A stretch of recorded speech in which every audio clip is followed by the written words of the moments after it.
Welcome guys, you join me in the pipe swim. Swim I haven't fished this winter. Really busy over here this morning when I turned up. I had a good walk round and I probably see about half a dozen shows out in the zone between swim 11, the island and the pipes. So the guy that was in here had nothing all weekend, but he was going, so you know, it'd be rude not to, especially as all the other swims were tied up. I was lucky really that I got in here. And it makes a change not to have loads of mud like the Somme. It makes a change. Have a look. I'll just give you a little look out there of what the pipes looks like. We've got a lovely southwesterly wind blowing in. It's going to be warm, pressure's dropping. Let's hope we can get a bite after the last blank in the car park swim. So yeah, have a little look out there. Look at that, that's looking pretty good out there. Pretty good. And look, gravel, no mud. God, what result. Here he is, look. Here's your mate. The old carp dog's with me this trip. The old carp dog. He's with me this trip. So he's going to keep me company. We've got quite heavy, not really heavy winds. We had that storm Doris last week. There was a few fish out. I think it's about 15 fish out, something like that. Swim 11 had quite a few. So that's turned on again. The island had a few. But, and I think the guy had 5 out of here out the pipe. So it's been fishing well. And then all weekend, I don't think there's been a fish out all weekend. It might have been a 14-pounder at the car park, not quite sure. But it's looking, so let's get out of the bivvy. It's looking spot on out there. It's looking good. So as I say, I walked around this morning. Didn't fancy up the other end. There's been no fish seen up there. But you know, I think I'm in prime position really. I'm really happy with the swim I've got. It could have been a nightmare. You know, it's busy day ticket late. You've got to take what you can get, haven't you?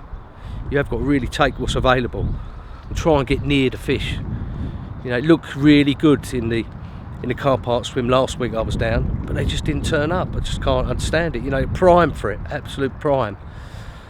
But as I say, I've seen a couple show out in the middle out here, not far from where I've put my rods. I put all 3 together. I'm fishing all 3 on the same spot, all 3 bottom baits. It's a nice clean area. I thought I'd give the old bottom base a go. I do like changing my rigs and presentation around a little bit on here, just to see what's occurring. Because I've had as many bites on pop-ups than as I've had on bottom baits this winter. So you know, I got 3 of those tipped with a little bit of white corn on 2 and a little bit of pink corn on another. 21 reps from here. Yeah, I love 21 reps from me. They're not, everything's 21 reps. Might as well call me Leon 21 reps at Sandhurst. But that's the spot. That's the spot I'm fishing. I didn't want to go too far over because you've got someone in 10, you've got someone in 11, someone on the island. Just want my own little bit of water. Just want a nice little bit of water. There's a guy setting up next door as well. We'll see where he's putting them out, but hopefully he won't go too far to the left, anywhere near me. But yeah, all 3 on. I put 10 spots out there of hemp, little can of sweet corn again, you know, little sweet and salty sweet corn from Tesco's. Jolly Green Giant, the best. Don't know if it really makes any difference, to be honest, but that's one. A little corn, a little bit of fleck of colour out there, which sort of mimics me little bits of corn on me bottom baits. And in the mix, I've got the groats, so it's hemp groats and sweet corn. No maggots, no boilie in there. Thought I'd have a little different approach, just fishing boilies on the hook. So let's have another look at it. Look, it's looking absolutely spot on out there. Nice bit of wind coming in the pipes. Looking really good.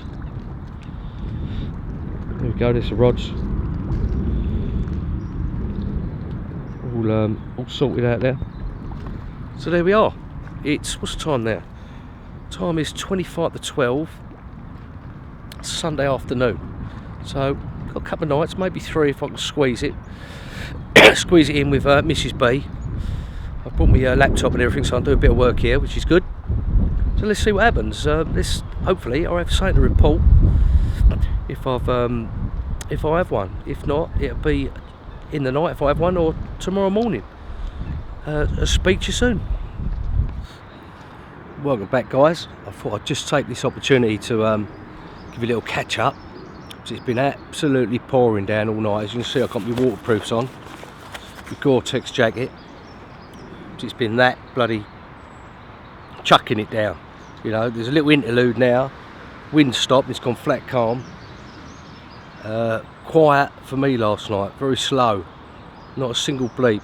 Didn't hear nothing, but then again I had the doors zipped up. It was, you know, it was vicious. Really windy and absolutely poured down. I say, a little bit of interlude.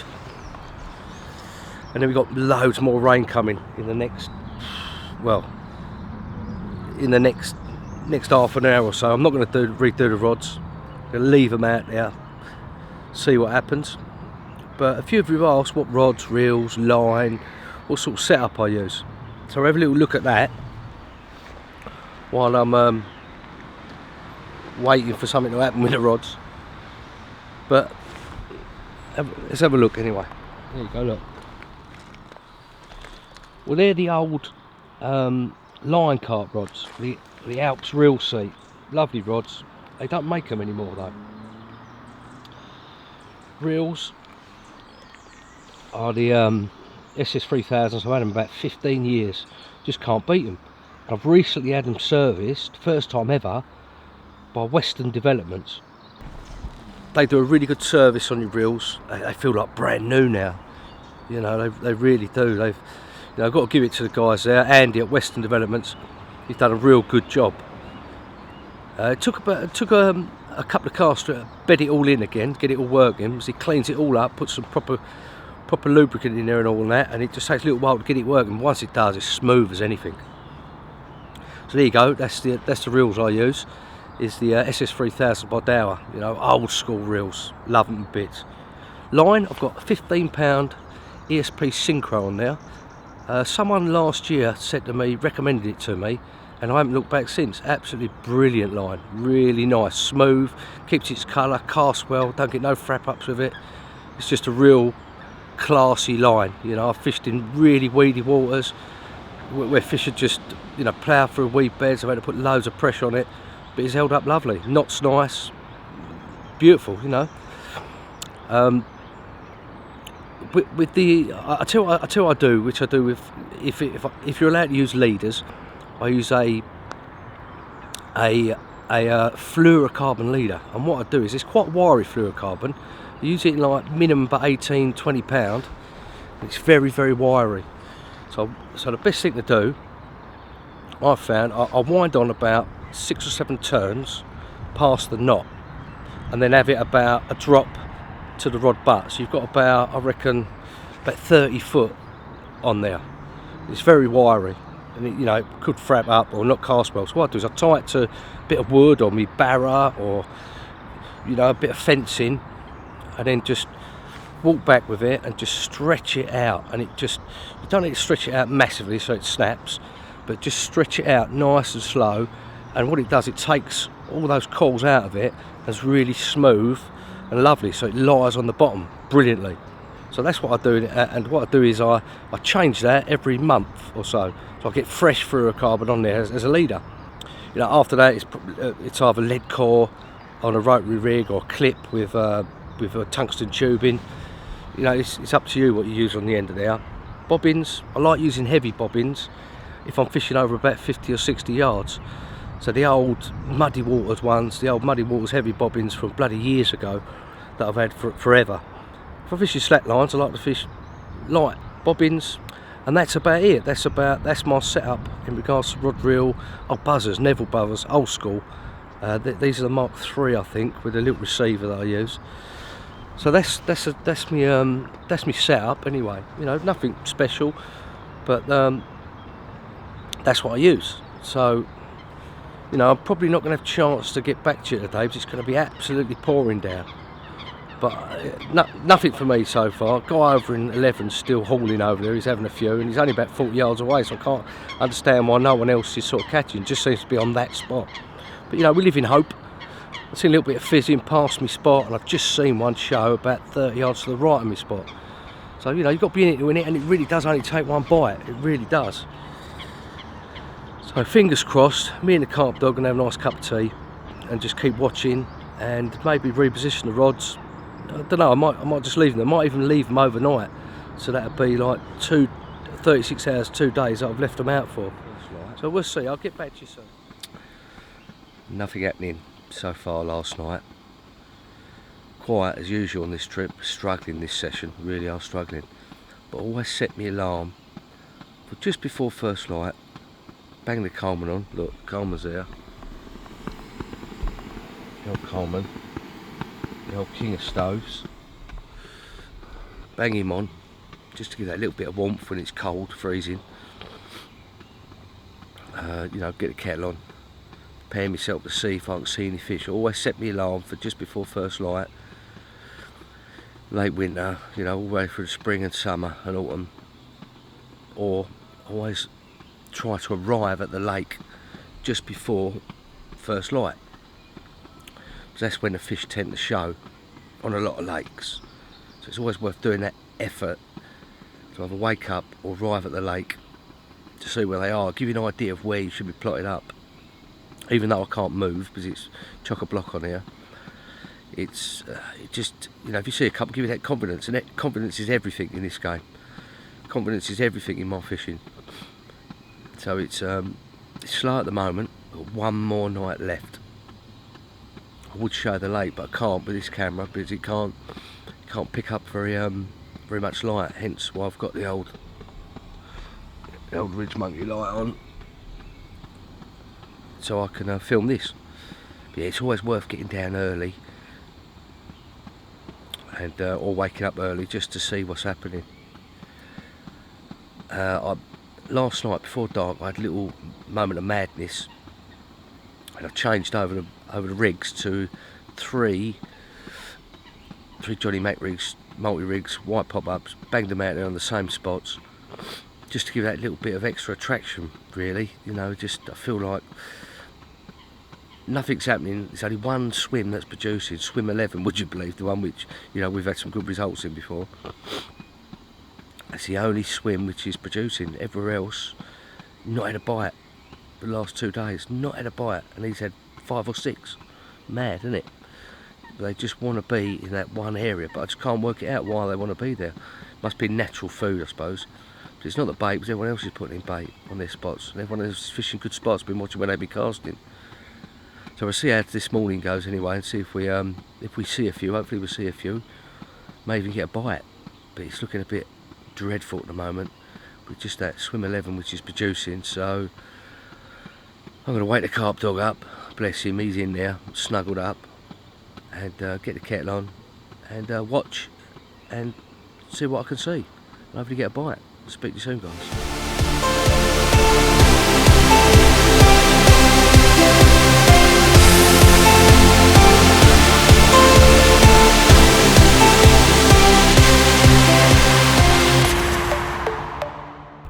Last night of my 3-night session.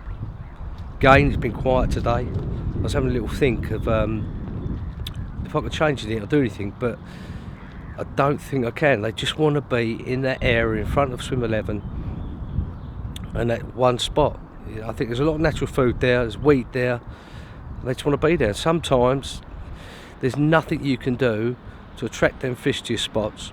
You're just hoping for the odd one will move away, or the weather will change and they'll move off of that area, or get caught too many times, and you'll have a chance. But you know, fair play to Liam, he's done really well. I'm really happy for him. He's smashed it. You know, you've got to take these opportunities while you can. And if I was in there, I'd be doing exactly the same thing. I'd be taking every opportunity I can and hauling like he is. So well done, Liam, mate. Proper bit of angling. Right, so what's happening here? Well, not a lot. We've got the wind's changed from southwesterly to westerly. Picked up a little bit from this morning when it was a little bit flat. Seen a couple out in the area, which is nice. Well, not on my area, but a little bit further to the right. So we've still got a chance. I've repositioned the baits. I've put on heavier leads because I couldn't reach the area properly on the clip because the wind had picked up. So we're on 4-ounce leads instead of 3s. And I've stuck with me multi-rigs, and all three got white pop-ups on. Normally I swap and change with pink and white, but I just want a bit of visual out there, just in case one comes past and thinks, oh, I have some of that, you know, goes down, has some of that. And I've moved my left-hand rod from spot I've been fishing to an old spot that I remember from years ago when I fished here before. It's about 7 foot deep sill, and the reason I've done that is because we've got a bit of colder weather coming in tonight. Last night was cold, this morning was bloody freezing, and tonight it's going to get down to 3 or 4 with a cold westerly wind. So I put one in a slightly deeper area in the silt rather than fishing up on the gravel where, you know, they have been coming from, if fair play, just to see if that will make a difference. So in it to win it. Last night me and the carp dog are all settled, the rods are out, not putting no more bait out at all. I've taken the rod and the spod rod and the particle mix and that back to the van. One less thing to barrel around tomorrow, isn't it? Me and the carp dog are going to get all settled in, get the radio on, have a nice cup of tea, and hopefully, fingers crossed, because I am actually feeling a bit confident now. All 3 rods went down with a nice thud. You know, couldn't be any better. You know, they're all foamed up as well, so they're settled on anything out there. They're all quickly balanced pop-ups.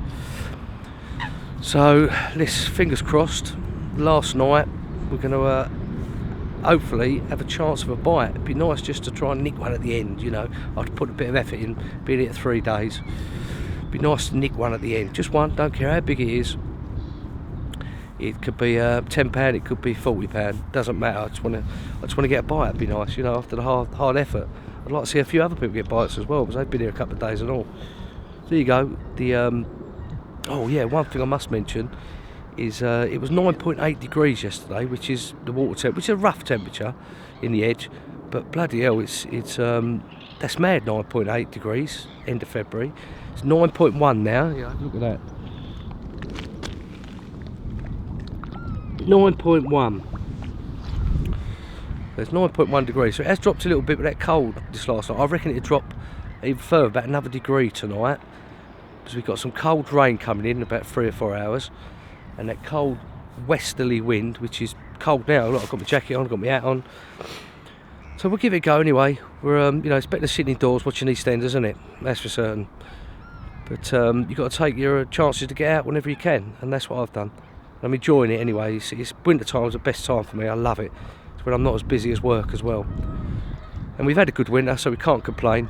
So hopefully this won't be the second blank on the trot. We might just nick one right at the end. So fingers crossed, and I'll either catch up with you in the night time, if I have one, hopefully, or in the morning when I'm packing up, and give you a sort of rundown of what's happened last night and what I've learned from this session. So see you then. Well, that's us done. It's the morning of packing up. Quiet night last night, very quiet. See a couple in the area, but again, just can't buy a bite at the moment. You know, if it was buying a bite every time and catching one every time we went, it'd be called catching, not fishing, wouldn't it? But we live for another day, and we'll be back in the next couple of weeks. The old carp dog's raring to go home now. Look at him, look. Look at him in there, look. Look at him. He's ready to go home. I'm ready to go home. Nice bath. The old Mackie D's on the way home. Get some refuelling. Looks nice, looked nice ever since I've been here. So what have we learned this trip? That no matter what rigs or bait or the spots you're fishing, if they just don't want to feed on there, you're just not going to catch one, are you? I mean, the guy over there, Liam, he's done really well, but only on one rod. You know, the other 2 rods you can't buy a bite. But it just shows you, it's very, sometimes it's just the way it is. The fish just want to be in one area, they just want to feed in one area, and they're not going to venture from there and pick up a bait anywhere else, no matter how good your rigs or bait are, or your positioning or your spots. You know, I've been confident ever since I've been here. I just feel like I was going to get a bite any minute, but it just wasn't to be. So we live and learn. It's just the way fishing is sometimes. But I'll be back, and I say every blank is one step closer to a bite, isn't it? It's closer to getting your next bite. So I've got to say thank you guys for watching all these videos. Appreciate your comments. Some of the comments have been brilliant, you know, like some of the tips and tricks I do, you guys have been you know, taking them on board and using them in your own fishing and catching, which is great. That's what it's all about, isn't it? You know, helping others. So don't forget, subscribe down the bottom there, hit that button, press the little bell as well, and you'll get notifications straight to your phone every Monday for new videos, and I'll see you soon.